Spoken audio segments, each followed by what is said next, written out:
Bismillahirrahmanirrahim. Allahumma anfa'na bima 'allamtana wa 'allimna ma yanfa'una wa zidna 'ilma. Rabbi shrah li sadri wa yassir li amri. Alhamdulillah wassalatu wassalamu ala Rasulillah amma ba'du. Ayyuha thalabah, kaifa halukum? Khair, alhamdulillah. Alhamdulillah. Teman-teman semuanya yang saya sayangi dan saya cintai karena Allah Subhanahu wa taala. Ya, kita bersyukur pada Allah Subhanahu wa taala di hari yang mulia ini, di waktu yang berkah ini kita bisa bertemu kembali. Mudah-mudahan antum semuanya dalam sehat walafiat, dimudahkan urusannya, dilancarkan rezekinya, diberkahi setiap langkah-langkahnya. Amin ya rabbal alamin. Seperti biasa, mengawali kegiatan kita di pagi hari ini, sebelum melanjutkan kegiatan belajar mengajar atau KBM, sejenak kita duduk bersama kurang lebih 1 jam ke depan untuk sama-sama membahas kajian kitab Riyadhus Shalihin min kalami Sayyidil Mursalin. Ingat-ingat nama lengkap kitabnya. Apa namanya? Riyadhus Shalihin min kalami Sayyidil Mursalin. Adalah taman-taman orang-orang solih. Riyadh itu taman. Tamannya nggak hanya satu, tapi banyak. Kalau tamannya satu itu disebut apa? Raudhah. Raudhatani Riyadh. Jadi raudhah itu satu, raudhatani itu dua, riyadh itu lebih dari dua. Nah, Riyadhus Shalihin min kalami, yang diambil dari ucapan, perkataan Sayyidil Mursalin. Sayyid itu adalah tuan, pemimpin.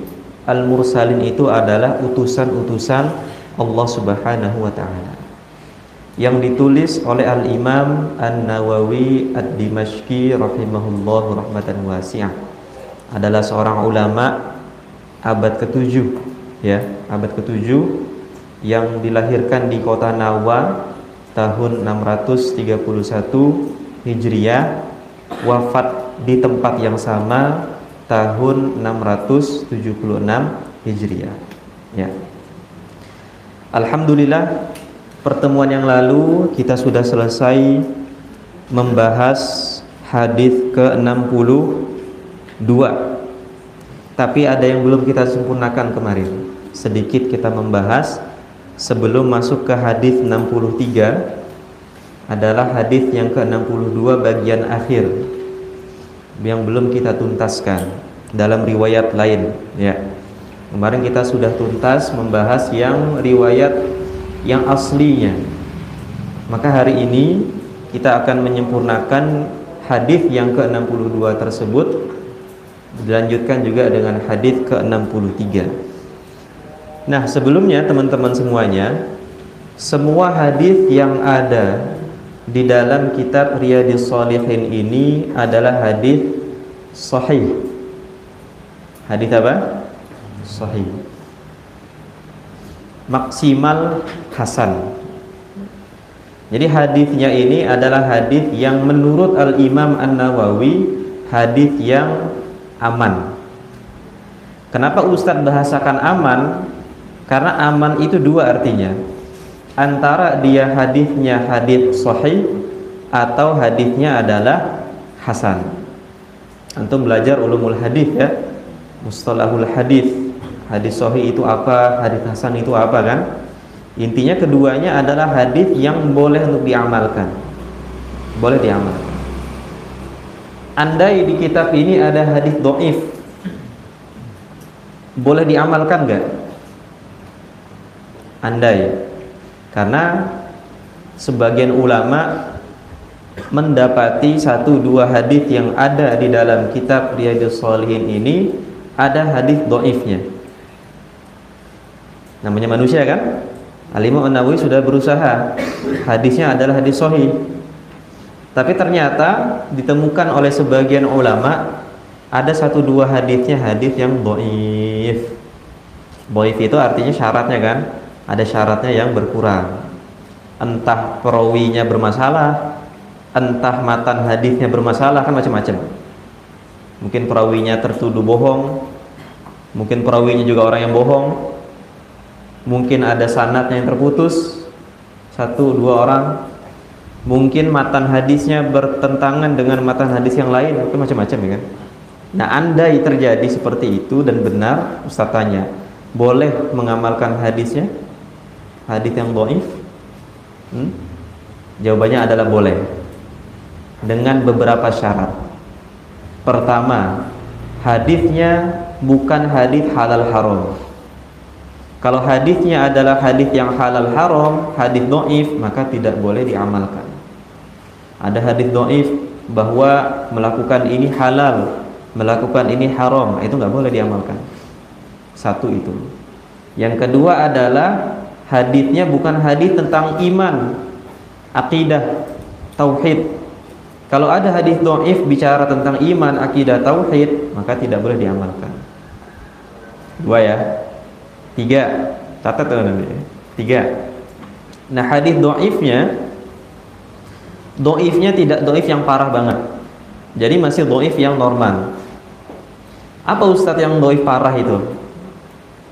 Pertama, rawinya itu dicap sebagai pembohong. Perawinya itu dicap sebagai pembohong atau tertuduh berbohong. Ada 2 loh, beda ini. Ada yang memang udah bohong, dia divonis. Ada yang dia itu dicap, dituduh sebagai pembohong. Itu 2 hal yang berbeda. Nah, terus banyak hadis-hadis dhaif lainnya, begitu kan? Maka tidak boleh untuk diamalkan. Nah, yang berikutnya adalah hadis dhaifnya masih bersandar di bawah hadis yang sahih. Hadis dhaifnya bersandar di bawah hadis yang sahih. Jadi ada hadis dhaif, maknanya ini ditopang dengan hadis yang sahih. Contoh, ada hadis sahih, talabul ilmi fardhatun ala kulli muslimin. Menuntut ilmu itu wajib untuk setiap umat Islam, atau lebih spesifiknya untuk setiap muslim, ya. Itu sahih. Nah, kemudian ada hadis yang dhaif. Dan ulama berbeda pendapat, dhaifnya ini levelnya level 1 apa level 10 contohnya kita. Apa misalnya? Utlubil ilma walau bisin.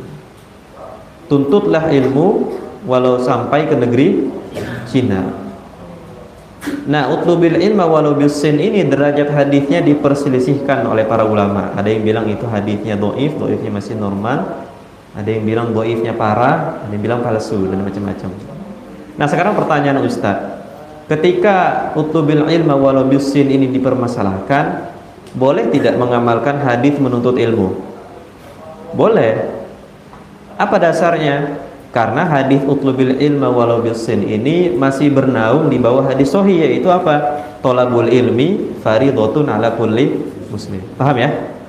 Nah, itu syarat-syarat yang disebutkan oleh Al-Imam An-Nawawi juga. Jadi boleh. Jadi boleh mengamalkan hadis sahih, boleh mengamalkan hadis hasan, dan boleh mengamalkan hadis dhaif dengan catatan seperti tadi yang Ustaz sampaikan. Tapi kalau ada pertanyaan, boleh nggak mengamalkan hadis palsu? Boleh nggak mengamalkan hadis palsu? Jawabannya adalah tidak boleh. Nabi Shallallahu Alaihi Wasallam bersabda, "Man kadzdzaba alayya muta'ammidan falyatabawwa maq'adahu minan nar." Siapa yang berbohong atas namaku, maka hendaklah dia memesan tempat duduknya di neraka. Jadi hukum membuat hadis palsu itu adalah haram. Ustaz, kenapa bisa ada hadis palsu? Macam-macam sebabnya. Karena orang pengen, biasanya itu dia pengen mendukung pendapat kelompoknya. Antum kalau belajar mustalah hadis, penyebabnya itu diantaranya dulu misalnya zamannya Syiah berjaya, ya, zaman aliran sesat itu berkembang, itu banyak hadis palsu itu. Hadis palsu yang fungsinya adalah untuk mendukung pendapat kelompoknya itu. Tapi ada juga hadis palsu yang memang iseng. Apa coba? Unik hadis palsu itu. Di antaranya yang Ustaz dapatkan adalah badhinjan dawaun likul lida. Badhinjan itu apa? Terong ya, terong. Terong itu obat segala penyakit. Nah, itu ada hadis palsunya. Ustaz nggak tahu tujuannya apa itu, tapi itu ada. Nah, ketika antum menemukan sebuah hadis yang itu agak aneh artinya, maka antum harus pastikan terlebih dahulu. Jangan-jangan hadisnya memang palsu. Nah, kalau hadisnya palsu, maka segera tinggalkan. Tapi kalau hadisnya dhaif, silahkan diamalkan dengan catatan tidak termasuk hadis halal haram, bukan hadis yang akidah, iman, tauhid. Hadis sahih, hadis dhaifnya masih dhaif yang normal. Hadis dhaifnya masih bernaung di bawah hadis yang sahih dan seterusnya. Paham ya? Seperti itu. Baik, kita sempurnakan hadis 62. Wa fi riwayatin ghairi Tirmidzi ihfazillaha tajidhu amamaka ta'arraf ila Allah fir rakha ya'rifka fi shiddah wa'lam anna ma akhta'aka lam yakun liyusibaka wa ma asabaka lam yakun liyukhti'aka wa'lam anna an-nasra ma'as sabri wa anna al-faraja ma'al karbi wa anna ma'al usri yusra. Hadis dalam riwayat lain, kalau yang kemarin adalah riwayat At-Tirmidzi dan hadisnya adalah hasan sahih. Apa riwayat yang lain? Jagalah Allah, niscaya engkau dapati Allah di hadapanmu. Dan ingatlah Allah di saat senang. Allah akan mengingatmu di saat sulit. Ketahuilah apa yang telah ditakdirkan terhindar darimu tidak akan menimpamu. Masya Allah ya. Dan apa yang telah ditakdirkan menimpamu, engkau tidak akan terhindar darinya. Ketahuilah sesungguhnya pertolongan bersama kesabaran, keselamatan bersama penderitaan, dan kemudahan bersama kesulitan. Itu terjemahan yang ringkasnya. Hadis ini masih menyambung dengan hadis yang sebelumnya. Sebelumnya adalah riwayat At-Tirmidzi, sedangkan yang hadis yang kita bacakan ini riwayat selain riwayat Al-Imam At-Tirmidzi. Tapi artinya sama. Adalah apa? Jagalah dirimu untuk selalu menjalankan perintah Allah, menjauhi larangannya. Dalam kondisi kita nyaman. Terkadang orang-orang lupa dirinya saat dalam kondisi nyaman. Banyak sekali sindiran, Ustaz katakan ini adalah sindiran dari Nabi Shallallahu Alaihi Wasallam, di mana orang itu adalah terbuai dengan waktu kosongnya. Karena itu teman-teman bersyukur di pesantren itu hampir tidak ada waktu kosong. Karena waktu kosong itu adalah fitnah. Fitnah itu adalah cobaan. Ya, mungkin akan capek, akan banyak sekali hal-hal yang membuat kita pusing. Tapi ketahuilah teman-teman semuanya, waktu luang itu adalah fitnah. Dan Ustaz berbicara bukan hanya teori, tapi sudah pengalaman. Cobaan sesungguhnya bagi seorang santri itu bukan dia bisa baik atau tidak selama di pesantren, tapi saat dia sudah lulus dari pesantren, apakah masih bisa sebagaimana dia dulu di pondok. Itu cobaan yang berat. Dan itu biasanya seorang akan kalah ketika mendapati dirinya berada di dalam waktu yang kosong, dalam waktu yang lama. Hilang hafalannya, hilang sholat sunnahnya, na'udzubillah, hilang sholat 5 waktunya.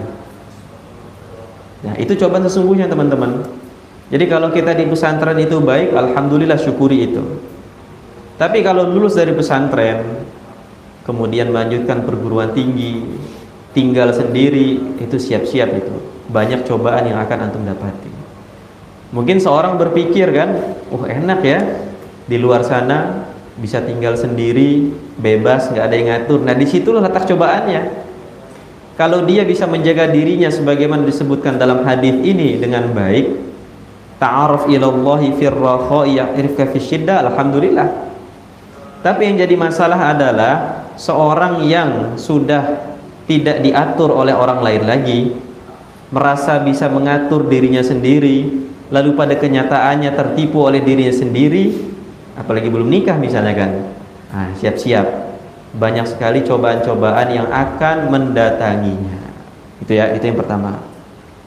Wa'lam annama akhta'aka lam yakun liyusibaka. Ketahuilah apa yang sudah ditakdirkan untukmu, mau itu baik ataupun buruk, kamu tidak akan bisa menghindarinya. Pernah Ustaz sampaikan sebuah hadis. Andai seluruh alam semesta, bukan hanya umat manusia, andaikan seluruh alam semesta, ada manusia, ada jin, ada tumbuhan, ada hewannya, mereka semua bersepakat untuk memberikan kita manfaat, tapi Allah belum berkehendak, sampai nggak sampai.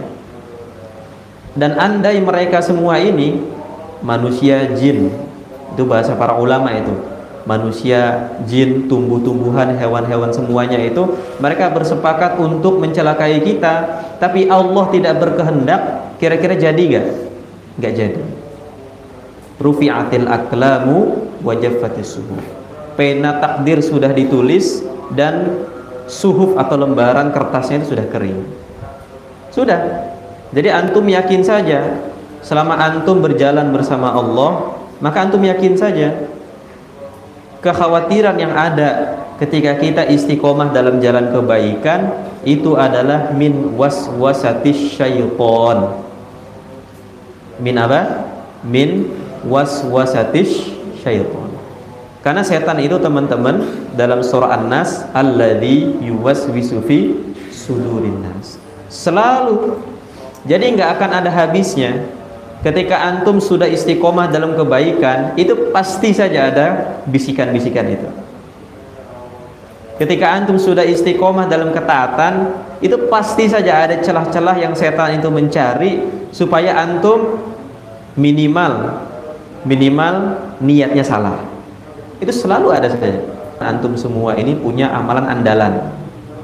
Tahu amalan andalan ya? Antum pernah dengar sebuah hadis sahih riwayat Imam Muslim, 3 orang pemuda terjebak di dalam gua. Pernah dengar itu? Ceritanya pernah dengar? Itu benar itu. Dulu sebelum Nabi Muhammad SAW, zamannya Nabi Isa. Tapi Nabi Isa ke Nabi Muhammad itu kan jauh, 670 sekian Masehi itu. Jauh itu jaraknya. Sedangkan umur Nabi Isa itu saat diangkat ke langit umur 30-an kan, jaraknya jauh. Nah ada sebuah kisah kan, singkatnya 3 orang pemuda ini terjebak di dalam gua. Dalam gua tertutup oleh batu besar. Bingung cara keluar gimana. Akhirnya masing-masing dari pemuda tersebut berdoa kepada Allah. Doanya sederhana saja. Ya Allah, dengan saya melakukan, nah ini poinnya teman-teman semuanya, masing-masing pemuda tersebut berdoa sambil mengucapkan amalan andalannya. Ini antum penting ini. Ini ada ayat-ayatnya, ada hadis-hadis. Satu pemuda bilang apa? Ya Allah, pernah suatu saat saya diuji oleh sepupu saya. Ustaz tanya, sepupu mahram bukan? Sepupu mahram antum bukan? Bukan. Boleh nggak nikah sama sepupu? Boleh. Ya kan? Yang mahram itu ponakan yang asli tapi kan. Sepupu bukan mahram kan? Jadi antum jaga aja kalau lebaran nanti sepupu jangan salam nyentuh tangan itu gitu. Ini sepupu. Pernah suatu saat ya Allah aku diuji oleh sepupu. Hampir berzina singkat ceritanya.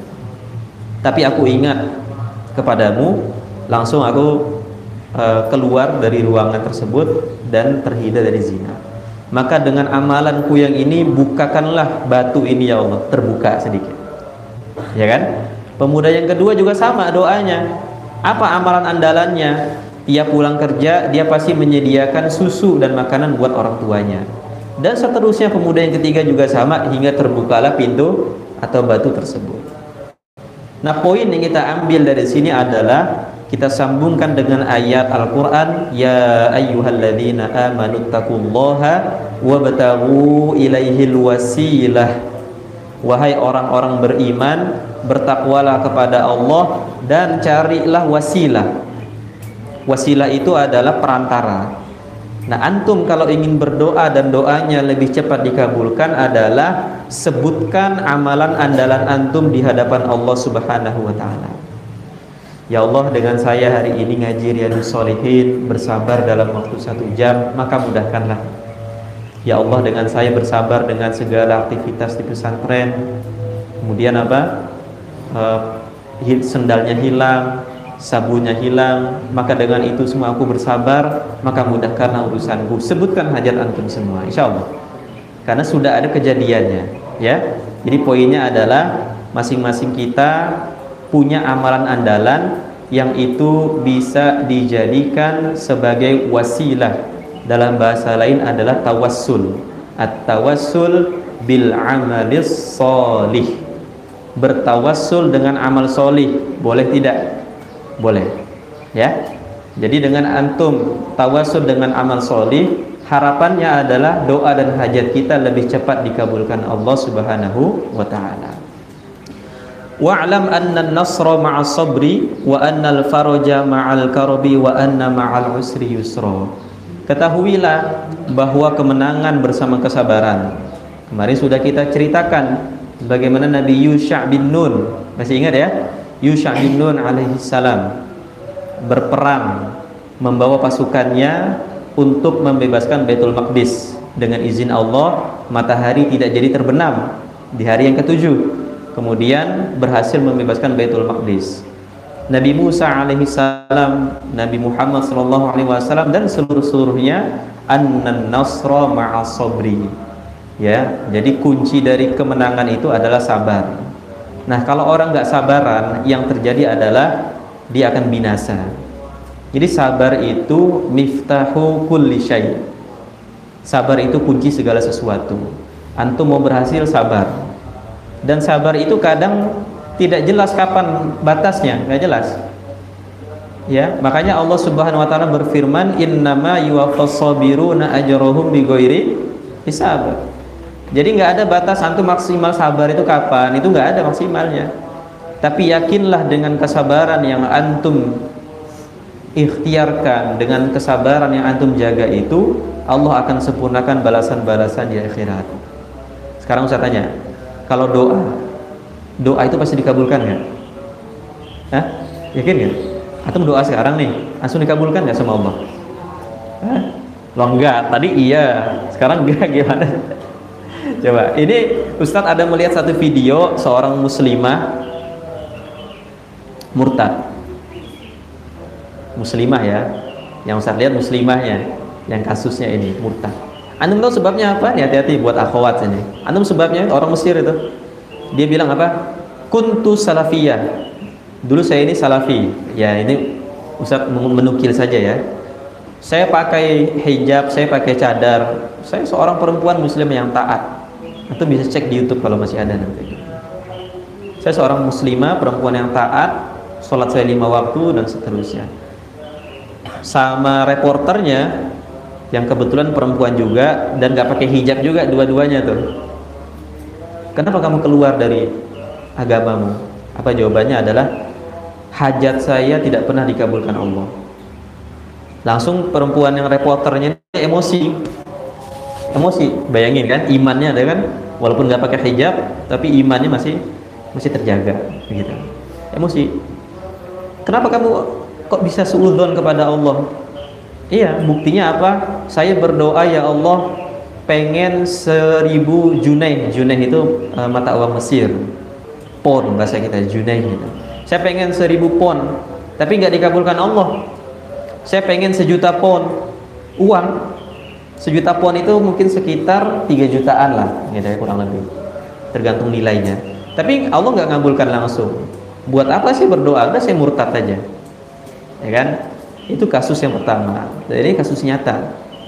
Nah sekarang berarti usah tanya nih ke antum-antuna semuanya, berdoa itu pasti dikabulkan Allah nggak? Harus yakin pasti dikabulkan Allah nggak?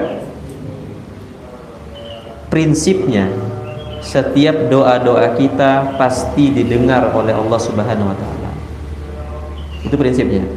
Apa dalilnya apa? Dalilnya wa idza sa'alaka ibadi anni fa inni qarib ujibu da'watad da'i idza da'ani falyastajibu li wal yu'minu bi la'allahum yarshudun. Jadi prinsipnya adalah innallaha sami'un bi ibadihi. Allah itu pasti mendengar doa-doa kita. Apakah dikabulkan Allah? Allah pasti memberikan yang kita butuhkan. Allah memberikan yang kita butuhkan. Tapi Allah kadang menahan sesuatu yang kita tidak butuhkan. Jadi keinginan-keinginan kita ini teman-teman semuanya, tidak semua itu kebutuhan kita. Ada kalanya keinginan kita hanya hawa nafsu, pengen ini pengen itu, ternyata itu adalah hawa nafsu. Dan hawa nafsu kalau dituruti, ada tuh mahfuzatnya itu apa yang tentang apa, hawa nafsu yang dituruti itu, intahmilhu syabba ala hubbir radha, an nafsu katifli, ada nggak mahfuzat itu di sini? An nafsu katifli. Jadi hawa nafsu itu seperti anak kecil yang masih nyusu. Kalau hawa nafsu ini kita turutin, nah anak kecil ini, si bayi ini, dia akan nyusu sampai dewasa. Padahal maksimalnya biasanya 2 tahun kan. Tapi kalau dia nggak ditahan, nih anak kecil ini akan nyusu sampai 3 tahun, 4 tahun, 5 tahun, sampai umur 7 tahun masih nyusu juga dari ibunya. Tapi ada kalanya ibunya harus apa? Menahan. Nak, kamu sekarang sudah 2 tahun, 3 tahun. Udah, sekarang waktunya sudah selesai. Sekarang giliran adekmu. Kalau ada adeknya kan. Kalau nggak ada adeknya ya udah kan, selesai. Gitu. Sekarang sudah selesai.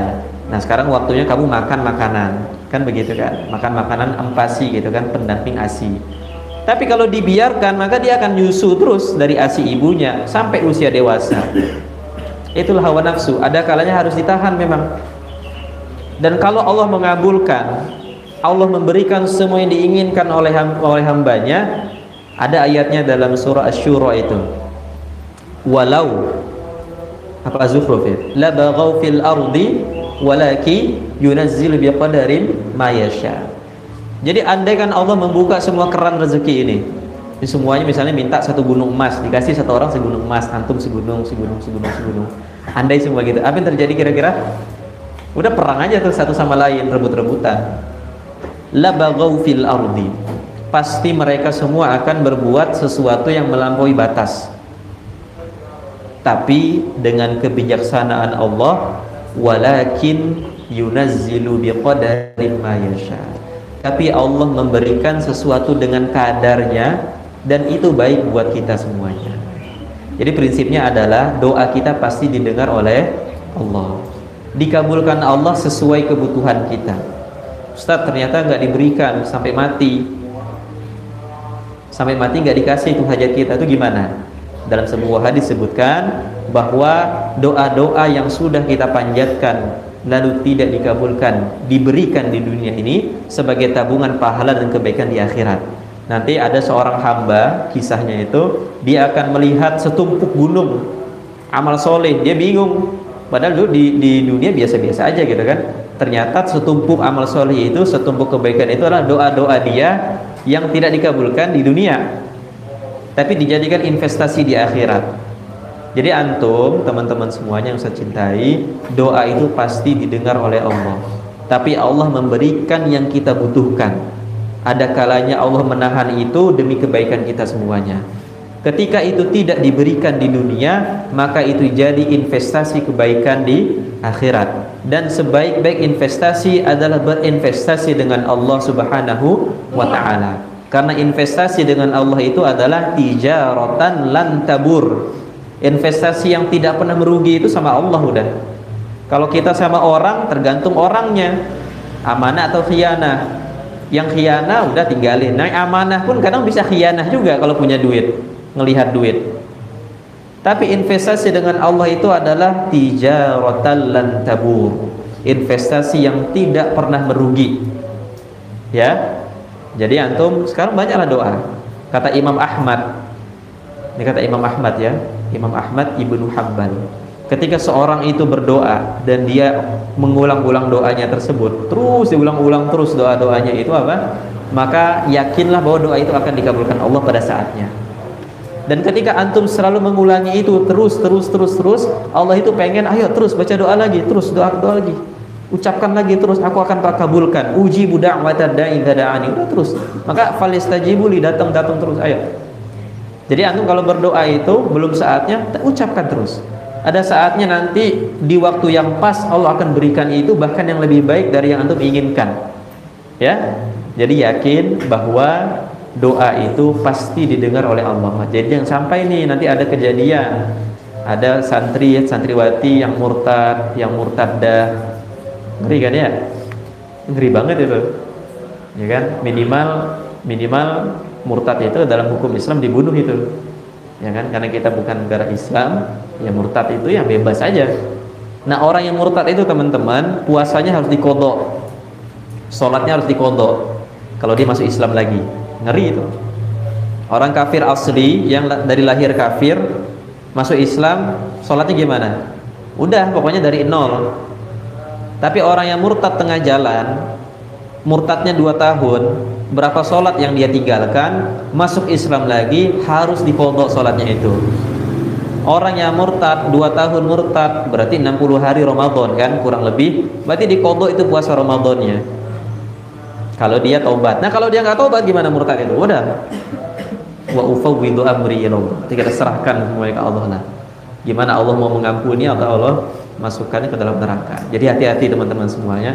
Mungkin antum akan bingung sekarang, tapi kalau antum sudah kenal dunia luar sana, kita kena syubhat-syubhat. Apa syubhat itu? Ya, rasa ragu, serangan-serangan itu hati-hati, itu bisa melemahkan iman kita. Nah, terakhir sebelum kita bahas ke hadis 63, ini kasus yang ikhwan. Ada orang Yaman, kalau tadi orang Mesir ya. Ini orang Yaman, masih muda, mungkin seustad lah. Murtad dia. Bagus bahasa Inggrisnya. Ditanya, "Kenapa ente murtad?" Ini murtad beneran ini. Mukanya Yaman, bahasa Arabnya bagus, Inggrisnya bagus. Apa jawabannya? Islam itu keras. Satu itu. Ya. Ditanya kan sama MC-nya. Karena waktu itu seminar dia. Seminar di depan orang-orang kafir yang ujung-ujungnya itu menjelekkan Islam lah, gitu kan. Kenapa murtad? Islam keras. Kok bisa keras? Ya. Dulu saya umur mungkin 8 tahun, 9 tahun, 10 tahun, sama ayah saya waktu di Yaman sana diajak sholat. Ajak sholat ya, sholat. Ada satu ketika saya lagi malas buat sholat. Namanya anak-anak kan, gitu kan. Ada satu waktu saya itu lagi malas buat sholat. Tapi ayah saya memukul saya, habis-habisan dipukul. Habis-habisan tuh dipukul. Nah, gara-gara itu sampai sekarang saya menganggap bahwa Islam itu adalah keras. Nah, suatu saat nanti saya akan keluar dari Islam. Nah, terbukti bahwa dia sudah keluar dari Islam. Apa pelajaran teman-teman semuanya? Pertama, ayahnya salah mengamalkan hadisnya. Itu satu. Ada hadisnya apa? Idza apa? Muru auladakum bis shalah wa hum sab'u sinin wadribuhum 'alaiha wa hum asyru sinin, atau kama qala Rasulullah sallallahu alaihi wasallam. Suruhlah anakmu salat umur 7 tahun. Ya, suruh kan? Ini 7 tahun, ini bukan Masehi teman-teman, ini Hijriah. Kalau antum belajar fikih, antum belajar hadis, kalau ada angka itu bukan Masehi, itu Hijriah semuanya. Jadi jangan antum standarnya standar 7 tahun Masehi. Misalnya yang perempuan balik umur berapa, rata-rata 9 tahun sudah haid, itu 9 tahun Hijriah itu Masehi. Jadi Masehi itu bukan bahasan fikih ya. Fikih itu semuanya Hijriah. Zakat setahun sehijriah gitu. Jadi Masehinya nggak ada. Nah, suruhlah anakmu untuk sholat pada usia 7 tahun 7 tahun Hijriah. Nanti antum punya anak, hafalin tanggal lahir Hijriahnya. jangan Masehinya aja. Wadribuhum 'alaiha, kata Nabi, pukullah mereka karena meninggalkan sholat. Umur berapa? Umur 10 tahun. Nah ini, jadi bapaknya salah mengamalkan hadis. Apa yang dimaksud dengan pukul itu coba? Dijelaskan oleh para ulama, darbun ghairu mumarrihin, pukulan yang tidak menyakitkan. Ditafsirkan lagi, ditafsir dan ditafsil, dirinci maksudnya. Maksudnya darbun ghairu mumarrihin itu apa? Jangan mukul di kepala, kemaluan, area vital. Apa nih, muka ya kan, ya kepala semuanya. Jangan sampai merusak, mematahkan tulang. Jangan sampai membuat luka. Itu darbun ghairu mumarrihin. Itu kayak antum punya anak, sholat, udah gitu aja gitu. Bukan habis-habisan. Itu darbun mumarrihin, pukulan yang menyakitkan. Tapi darbun ghairu mumarrihin itu adalah pukulan yang sifatnya adalah penegasan. Jadi menunjukkan bahwa bapaknya tegas. Tapi yang diucapkan oleh orang murtad Yaman ini, ya, orang Yaman yang sudah murtad ini, bahwa dulu bapaknya itu habis-habisan dia, babak belur. Ya, benar atau enggak kan wallahu a'lam. Kalau itu benar, ternyata bapaknya adalah mengamalkan hadisnya salah. Sebagaimana seorang suami boleh memukul istrinya. Di surah An-Nisa itu, ya kan? Ayatnya apa itu? Yang apa? Fa'idhuhunna wahjuruhunna fil madaji'i wadribuhun. Jadi kalau ada istri yang membangkang, istri yang durhaka, insyaallah antum istri yang solihah nanti ya. Amin rabbal alamin. Jadi kalau istri yang membangkang, antum nanti suaminya nih, itu apa? Langkahnya pertama nasihatin dulu. Habis dinasihatin tidak mempan apa? Pisah tempat tidur. Enggak mempan juga maka boleh dipukul. Nah, pukulnya sekali lagi bukan KDRT, bukan kekerasan dalam rumah tangga, tapi pukul yang bersifatnya adalah penegasan bahwa kamu istri harus yang taat kepada suami. Ya, jadi kadangkala yang membuat orang itu jauh dari Islam itu bukan karena Islamnya, tapi karena perilakunya. Perilaku seorang muslim itu yang salah menafsirkan agama, yang salah menafsirkan hadis. Ustadz curiga dia tidak baca kitab syarah hadisnya. Jadi pokoknya dalam Islam itu ada hadisnya begini dah. Pokoknya begitu. Nah ini repotnya kita. Makanya kita ngaji kitab Riyadhus Shalihin ini, ada hadisnya sahih, benar Ustaz sahih. Hasan sahih benar. Tu madallatun illa lil fuqaha. Hadis itu kalau antum pahami plek ketiplek istilahnya, itu bisa sesat antum. Sesat, tanda kutip sesat ya. Illa lil fuqaha, kecuali bagi orang-orang yang paham fikih. Makanya kalau belajar hadis itu dari fikih. Antum boleh baca hadis langsung, tapi wajib merujuk kepada penjelasan ulama, terkhusus ulama-ulama fikih. Kalau tidak, yang terjadi adalah di antara kasusnya adalah memahami hadis muru auladakum bisolah, suruhlah anak-anakmu sholat 7 tahun, benar suruh. Tapi yang salah paham adalah wadribuhum 'alaiha, pukul anak-anakmu. Pukul itu kan macam-macam.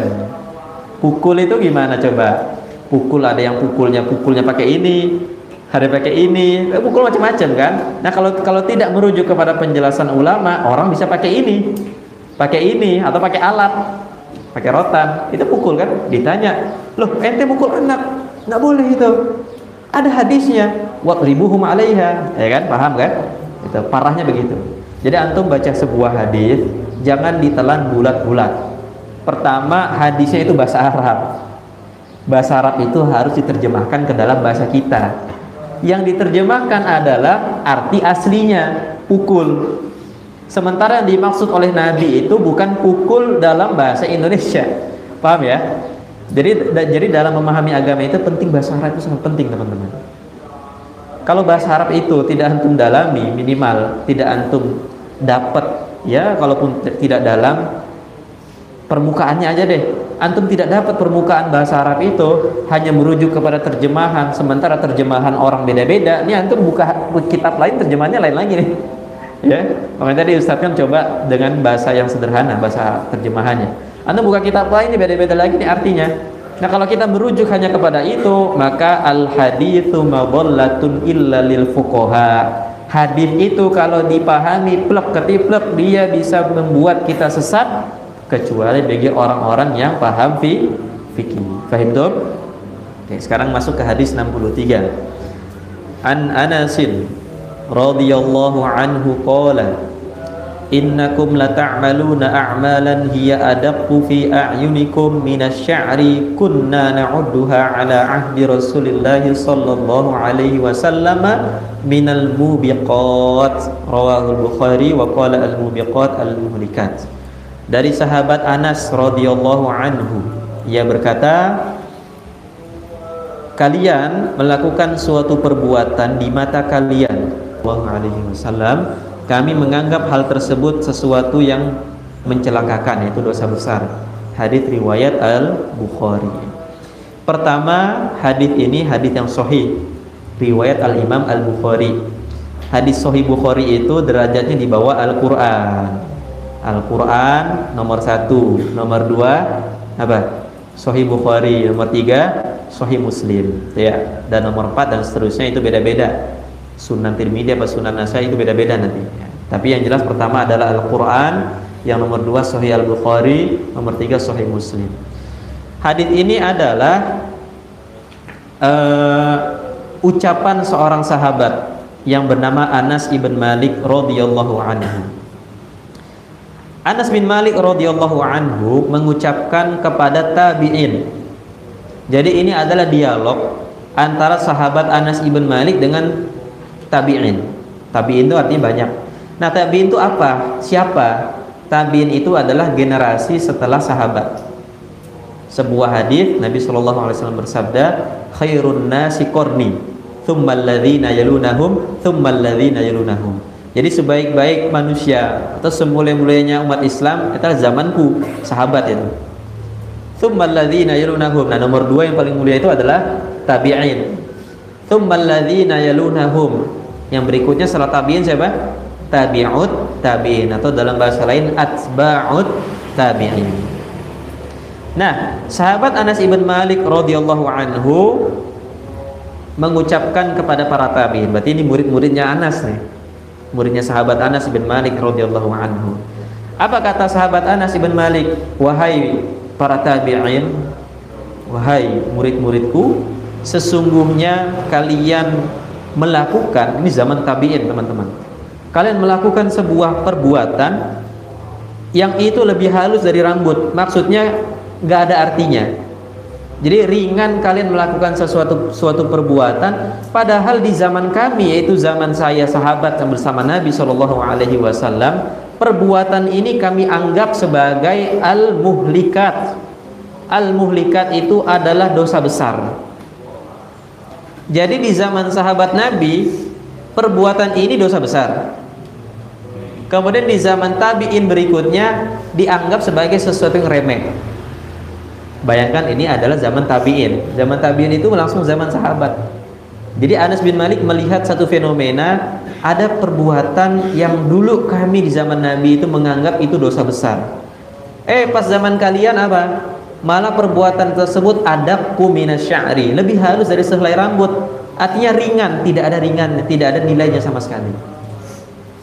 Maka pelajarannya adalah yang pertama, jangan meremehkan dosa-dosa kecil. Apa? Jangan meremehkan dosa-dosa kecil.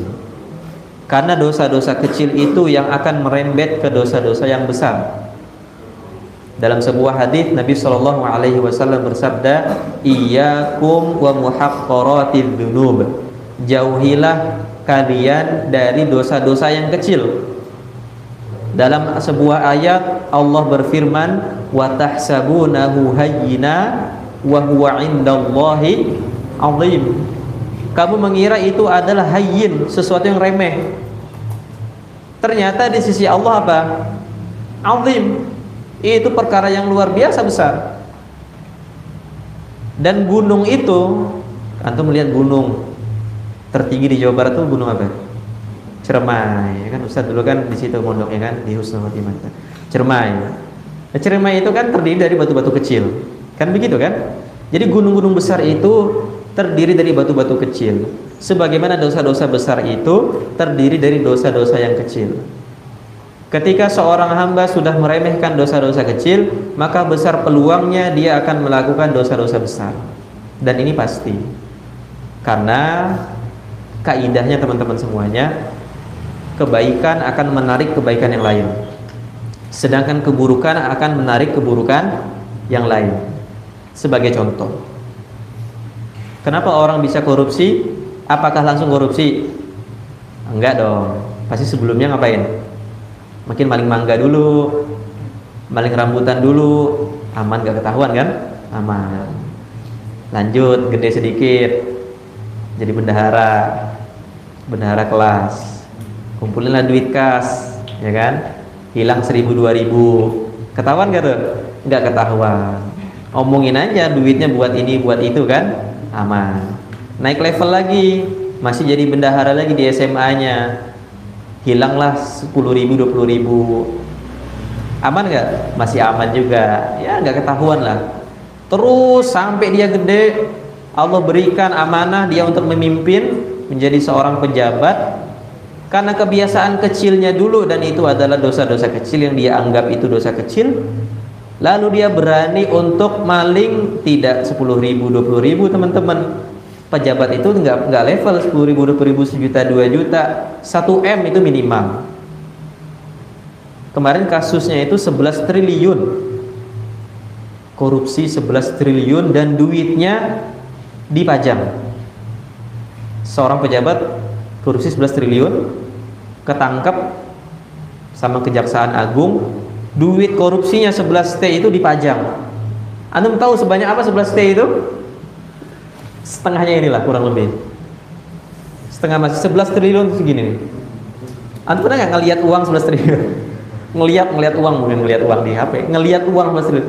11 triliun sejuta cash. Udah Ustaz, 1 juta mah. 10 juta pernah ngelihat cash 10 juta? Udah pernah. 100 juta pernah nggak ngelihat cash 100 juta? Sebanyak apa itu?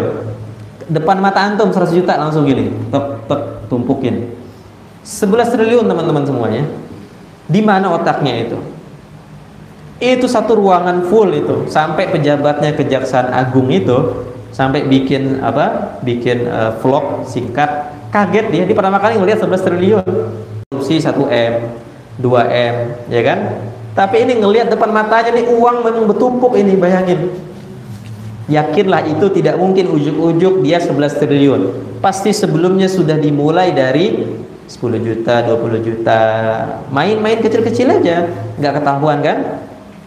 50 juta, aman, 100 juta, aman, 1 M, sampai triliunan. 11 triliun itu, misalnya Ustaz kasih 1 triliun aja, antum sampai S3 itu masih belum habis itu. Antum punya keluarga, rumah tangga, beli rumah, masih ada sisanya itu. Bahkan sampai keturunan yang keberapa kira-kira? Yang kelima, yang keenam, yang ketujuh bahkan kan? Itu 11 triliun teman semuanya. Tapi itu semua berawal dari hal-hal kecil yang tadi Ustaz sebutkan. Contoh pertama. Contoh kedua, ada orang suka bohong, suka ngomong kotor. Maka tidak mungkin dia ujuk-ujuk langsung bohong, langsung ngomong kotor. Pasti kecilnya dulu diawali dengan kebiasaan-kebiasaan kecil, berbohong nggak ketahuan, atau diawali dengan ucapan-ucapan kata-kata kotor yang dianggap itu sebagai sesuatu yang normal, sesuatu yang biasa. Makanya teman-teman semua nih, santri semuanya nih, kita Ustadz kan juga aktif di SD, sekolah adab di Tanah Baru sini dekat, sekitar 6 menit. Maka kita motivasikan anak-anak sekolah adab tidak boleh keluar dari lisannya kata-kata anjir, anjing, apalagi itu. Kita terus terang saja. Hati-hati nih antum jangan sampai nih, ya kan? Dan variasi-variasinya, anjay. Hati-hati itu antum. Itu pelan-pelan lisan antum itu bahaya itu. Coba gimana ceritanya orang bisa kesandung terucap dari lisannya itu? Ya kan? Ustaz nggak nunjuk ya, antum sadar masing-masing, jangan sampai. Gimana orang bisa kesenggol tiba-tiba refleks dari lisannya begitu? Kira-kira gimana? Artinya sudah melekat dalam alam bawah sadar, ya kan? Apa sulitnya dia mengucapkan kalimatun thayyibah? Al-kalimat at-thayyibah. Istighfar kah? Masya Allah kah? Apapun itu. Tapi kenapa dia lebih memilih? Dia nggak memilih itu, teman-teman. Itu terucap dengan spontan. Terucap dengan spontan itu tidak mungkin tiba-tiba spontan. Pasti sebelumnya sudah terbiasa berhari-hari, berminggu-minggu, berbulan-bulan, bahkan bertahun-tahun. Alhamdulillah. Alhamdulillah. Ini hati-hati nih teman-teman semuanya. Mungkin kita sulit menghafal, mungkin ilmu kita nggak berkah itu di situ, di antara sebabnya itu. Hafalannya nggak berkah, ilmunya nggak berkah, mungkin di antara sebabnya itu. Ya, dan sekali lagi, gunung terdiri dari batu-batuan yang kecil. Maka seorang itu hendaklah menjaga lisannya, hendaklah seorang menjaga tangannya, hendaklah seorang menjaga akhlaknya. Contoh yang kedua. Contoh yang ketiga, sekarang lagi marak kasus perzinahan. Zina, bukan zina. Zina itu perhiasan. Zina, ya kan? Zina. Az-zina sama az-zina itu beda kan? Az-zina itu perhiasan, az-zina itu zina. Apa itu zina? Itu sudah tahu kan? Nah sekarang banyak kasus berzinahan. Nah sekarang saya tanya, apakah mungkin seorang tiba-tiba berzina tanpa sebelumnya diawali dengan sesuatu? Mungkin nggak kira-kira? Hampir nggak mungkin. Ada ustadz baik, soleh, tahu-tahu berzina? Nggak mungkin. Pasti sebelumnya dia sudah membuka pintu-pintu perzinahan tersebut. Karena itu Allah berfirman, wala taqrabuz zina, bukan wala taznu. Apa bedanya? Wala taqrabuz zina, jangan dekati zina. Kalau wala taznu, jangan berzina, kan gitu kan? Tapi firman Allah nggak begitu. Ayatnya bukan wala taznu, tapi wala taqrabu az-zina, digabung jadi wala taqrabuz zina. Jangan dekati zina. Artinya apa? Larangan itu berlaku sejak awal pintu-pintu perzinahan itu terbuka. Dan pintu itu bisa 5 pintu, bisa 6 pintu, bisa 7 pintu, tergantung iman dia. Ya, bahkan kata-kata ulama, ketika ada ayat seperti ini, itu larangannya lebih tegas daripada langsung wala taznu, daripada langsung jangan berzina.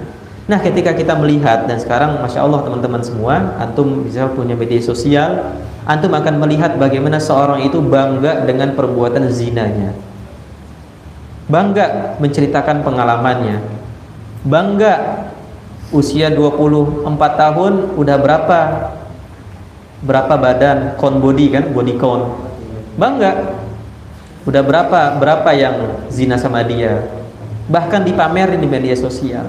Bayangin, udah zina, bangga sama zinanya. Padahal kata Nabi, kullu ummati mu'afina illal mujahirin, seluruh umatku dimaafkan dosa-dosanya selama dia taubat, kecuali orang yang menceritakan dosa-dosanya. Mujahir itu seorang yang memamerkan dosa-dosanya. Nah teman-teman semuanya, orang yang berzina tersebut pasti sebelumnya pernah diawali dengan apa kira-kira? Dengan interaksi lawan jenis, al-ikhtilat, interaksi lawan jenis yang bukan mahram, pelan-pelan chatting, ya kan? Enak nih, nyaman, nggak ketahuan, nggak ada yang negur kan? Lanjut ke apa kira-kira? Makan bareng. Ya ini taubat-taubat antum yang pernah, kalau yang sudah semoga istiqomah ya, insyaallah jangan. Makan bareng.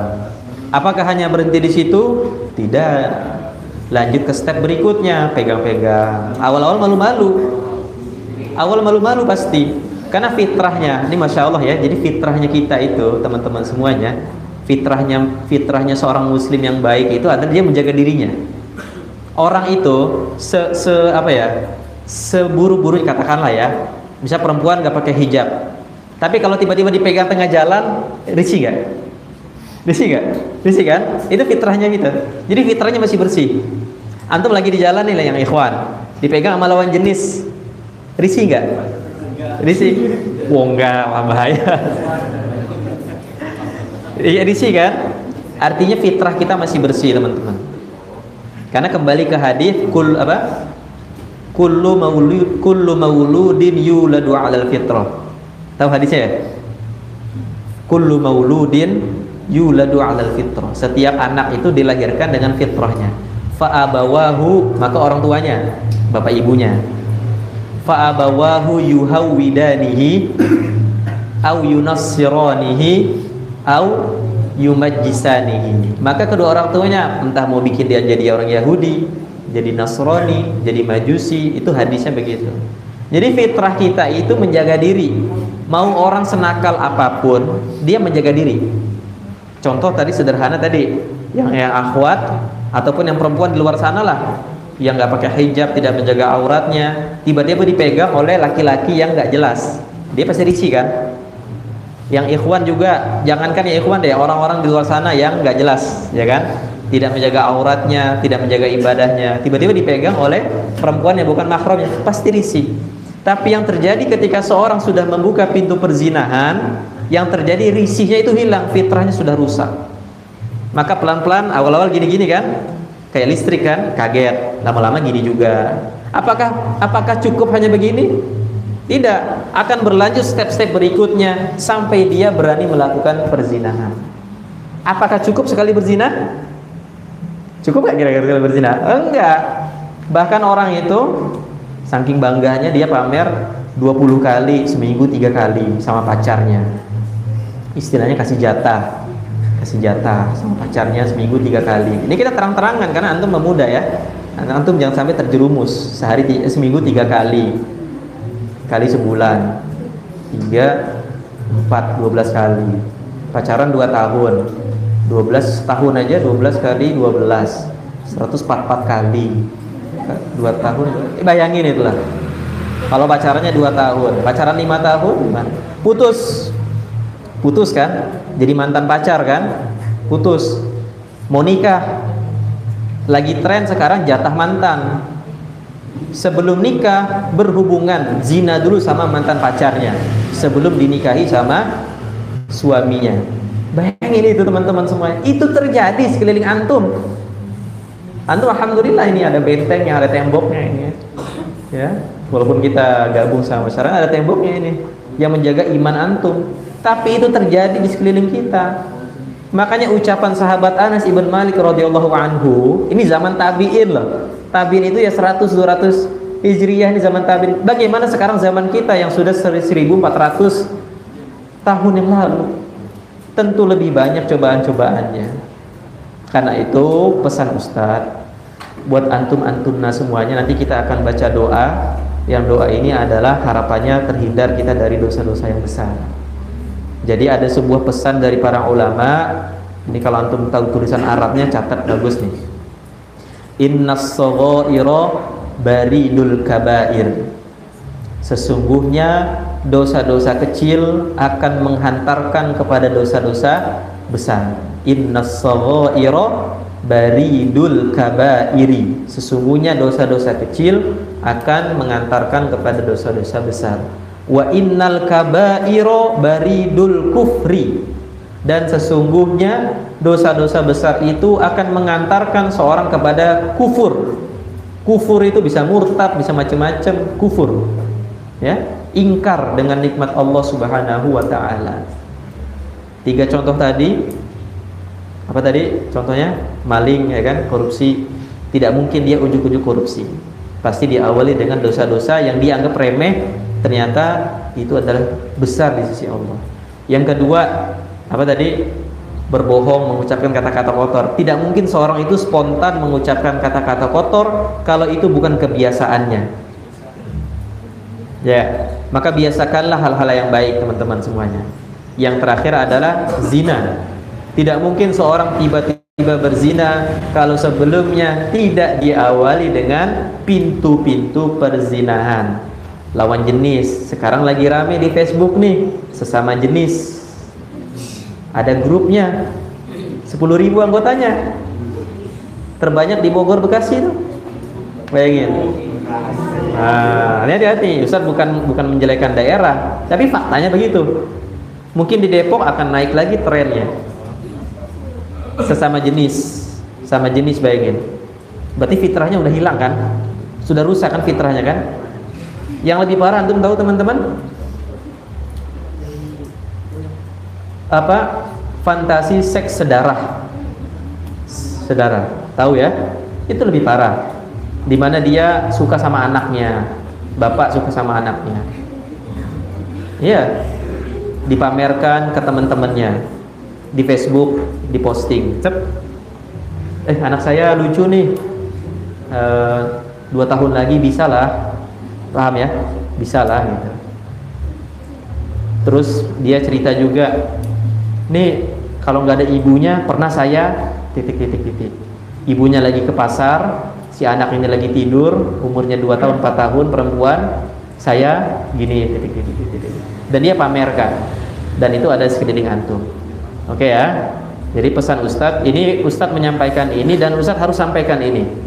Ustadz harus sampaikan karena antum pelan atau cepat, lambat atau cepat pasti ketemu. Pasti ketemu. Makanya jaga diri antum dari sekarang. Oh, dulu Ustadz Sidik di kajian Riyadhus Shalihin pernah menyampaikan ini, oh ketemu orangnya di sini. Ya kan? Maka jangan sampai ini terjadi dan mudah-mudahan Allah jaga kita semua. Mari kita sama-sama membaca doa. Ini doa yang diajarkan oleh para ulama. Antum saat membaca doa ini hadirkan Allah ya, khusyuk hati antum. Insyaallah dengan doa ini ya Allah akan menjaga kita. Bismillahirrahmanirrahim. Ya bareng-bareng. Bismillahirrahmanirrahim. Allahumma ighfir li dhanbi kullihi diqqahu wa jullahu saghirahu wa kabirahu awwalahu wa akhirahu. Ya Allah, ampunilah dosaku, ampunilah seluruh dosa-dosaku, kecil maupun besar, sekarang ataupun nanti. Dosa-dosa yang selalu kami remehkan atau dosa-dosa yang kami tidak tahu, maka ampunilah semuanya. Ya Allah, Ya Arhamar Rahimin, Ya Ghafuru Ya Rahim, Ya Ra'ufu Ya Rahim. Amin ya Rabbal Alamin. Sekian yang bisa Ustaz sampaikan. Semoga Allah jaga antum semuanya. Mudah-mudahan antum semua sehat walafiat, dimudahkan urusan-urusannya, dilancarkan hafalannya, diberkahi setiap urusannya. Amin Allahumma amin. Subhanakallahumma wa bihamdika asyhadu an la ilaha illa anta astaghfiruka wa atubu ilaik. Wal 'afu minkum. Wassalamualaikum warahmatullahi wabarakatuh. Sudah masuk waktu syuruk. Silakan yang mau salat isyraq.